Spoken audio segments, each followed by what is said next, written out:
Shalom Bapak Ibu, Saudara-saudara yang saya kasihi. Kembali kita akan mempelajari kebenaran firman Tuhan. Kita merenungkan firman Tuhan yang membekali kehidupan kita hari ini dan untuk yang akan datang.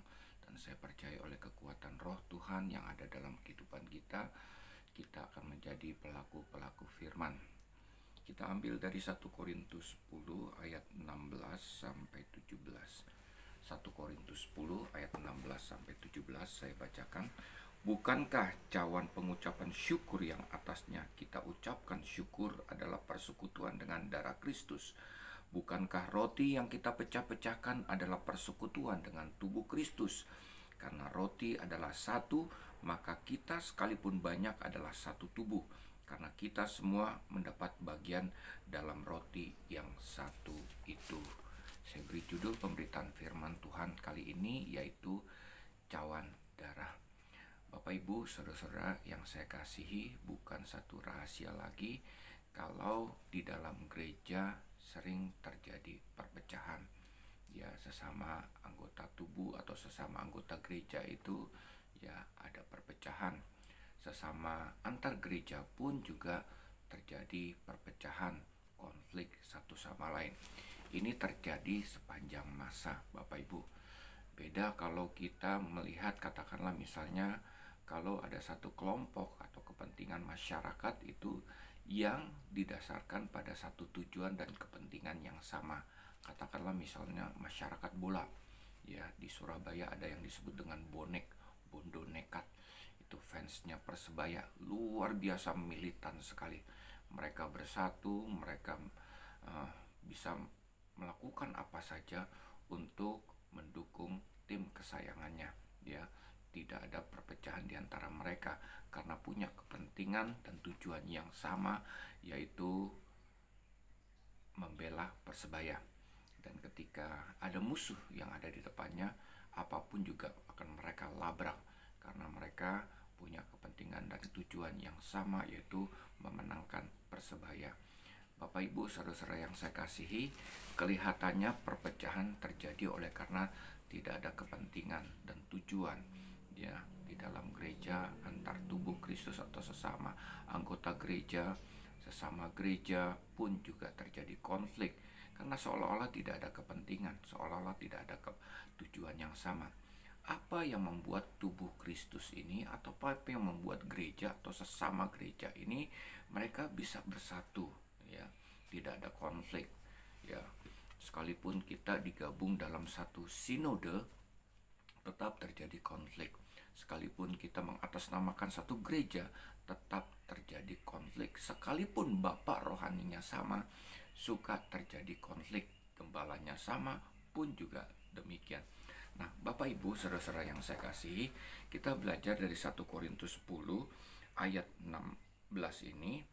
Firman Tuhan katakan, bukankah cawan pengucapan syukur yang atasnya kita ucapkan syukur adalah persekutuan dengan darah Kristus? Setiap bulan mungkin ada gereja yang melakukan setiap hari melakukan perjamuan kudus. Ya, Bapak Ibu, saudara-saudara yang saya kasihi, ketika kita melakukan perjamuan kudus ini, maka imam atau pendeta yang memimpin perjamuan kudus itu akan mengangkat cawan. Ya, cawan itu berisi darah Kristus. Dia akan mengangkat roti. Roti yang diangkat oleh imam itu dikatakan, bukankah roti yang kita pecah-pecahkan adalah persekutuan dengan tubuh Kristus?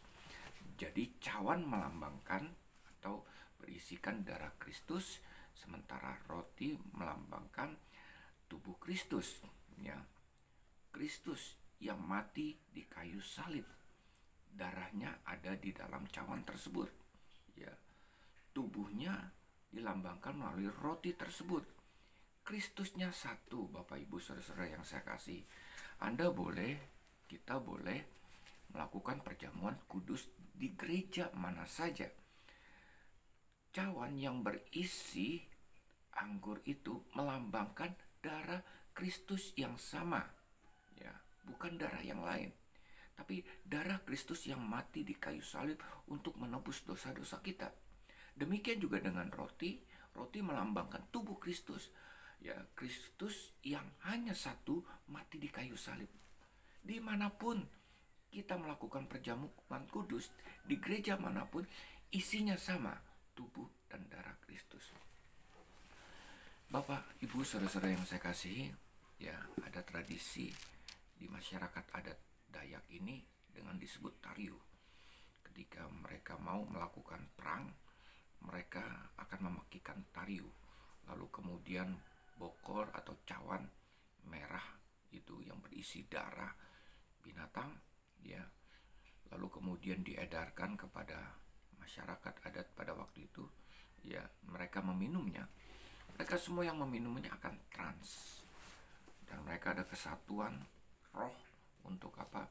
Memerangi musuh mereka. Demikian juga dengan apa yang kita lakukan di dalam perjamuan kudus.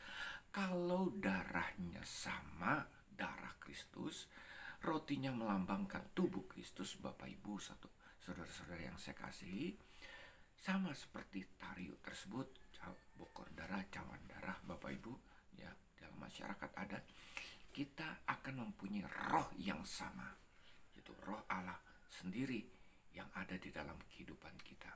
Nah, kalau ini terjadi di dalam kehidupan kita, di dalam gereja Bapak Ibu yang melakukan perjamuan kudus, kita adalah satu tubuh, seperti dikatakan di dalam ayat 17,